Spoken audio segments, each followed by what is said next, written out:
arákùnrin ní ìlú àbújá ti há sí akóló ọlọ́pàá lásìkò tó ń gbìyànjú àti ra àwọn èròjà olóró fún àwọn báńdíìtì.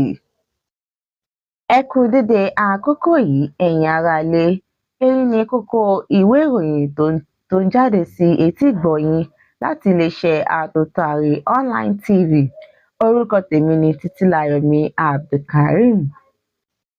Arákùnrin ní ìlú àbújá ti há sí akóló ọlọ́pàá lásìkò tó ń gbìyànjú àti ra àwọn èròjà olóró fún àwọn báńdíìtì. Orílẹ̀-èdè Nàìjíríà gbọ́dọ̀ mójútó ọ̀rọ̀ ìṣẹ́, ètò ààbò tó mẹ́hẹ láti fi kẹ́sẹ̀ wàhálà àti rògbòdìyàn ní ilẹ̀ adúláwọ̀. Ilé ìfowópamọ́ orí ayélujára tí a mọ̀ sí Opay ti gba àmì ẹ̀yẹ ọdún 2025. Gómìnà ìpínlẹ̀ Ọ̀ṣun Adémọ́lá Adélékè ti jáwé olúborí gẹ́gẹ́ bí olùdíje sí ipò gómìnà ní ẹgbẹ́ òṣèlú ADC fún ọdún 2026. Èmi ò lo ọ̀bùrẹ́là mọ́, ìgbálẹ̀ ló kù báyìí o. Fubara juwọ́ sí ẹgbẹ́ òṣèlú PDP lásìkò ìgbà tí wọ́n ṣe ìpàdé lọ́wọ́ ní ìlú Port Harcourt.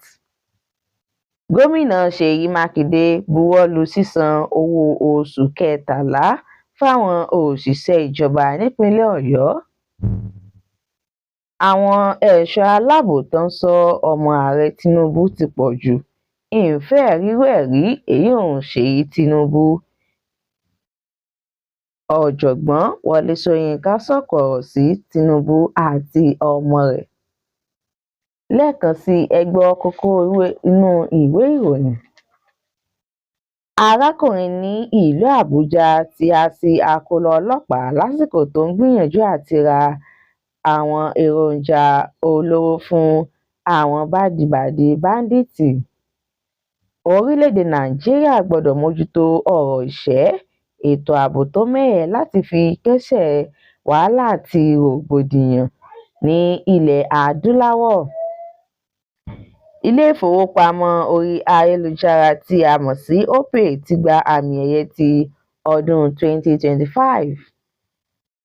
Gómìnà ìpínlẹ̀ Ọ̀ṣun Adémọ́lá Adélékè ti jáwé olúborí gẹ́gẹ́ bí olùdíje fúnpò gómìnà ní ẹgbẹ́ òṣèlú ADC fún ọdún 2026. Mi ò lo ọ̀bùrẹ́là mọ́, ìgbálẹ̀ ló kù báyìí o. Fubara juwọ́ sí ẹgbẹ́ òṣèlú PDP lásìkò ìgbà tí wọ́n ṣe ìpàdé ní ìlú Port Harcourt. Gómìnà Ṣèyí Mákindé buwọ́lu sísan owó oṣù kẹtàlá fáwọn òṣìṣẹ́ ìjọba nípínlẹ̀ Ọ̀yọ́. Àwọn ẹ̀ṣọ́ aláàbò tó ń ṣọ́ ọmọ ààrẹ Tinubu ti pọ̀ jù, èyí ò Ṣèyí Tinubu, ìfẹ́ rírú ẹ̀ rí.